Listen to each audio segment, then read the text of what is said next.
Alright, so I did a previous video talking about port length and making a turn and what you do in that turn and what's measured and how it's measured, and I got very little response, but I did get a little bit.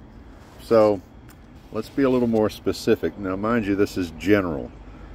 It could, it could be 24 deep box or 30 deep, whatever. It could be a 4-inch wide port or a 6 or whatever, but we're going on a 4-inch wide port, 24 deep, port wall of 20, and let's just say you need a specific frequency and 20 works. Okay, so you stop right here.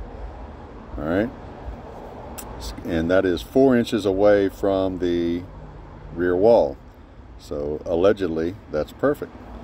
Well, if your tuning needs 19, 18, 17, okay, well, you're going to stop there, and it's not really going to be, not really going to matter the distance from the rear wall in this case.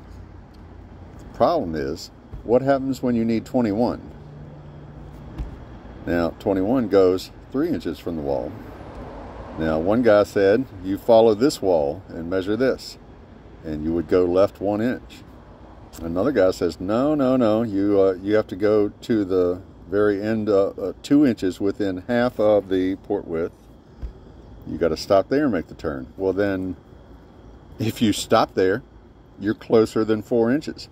If you're 21, 22, 23, you're still what are you doing over here? So if you bring this 21, then you're 3 inches. If you bring this 22 to here, then you're 2 inches from the wall.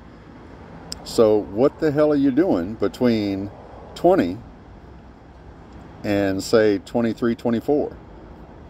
Because if you go here and turn, at what point, like let's say you made a 1 inch turn here, does that make the port there, the opening there? And if that's the case and you're using that center line, then that's 22, 23, 24, that's 25 inches. So what, you can't choose between 20 and 25? I'm not getting a clear answer or with reasoning behind it from anybody. So a little help would be appreciated.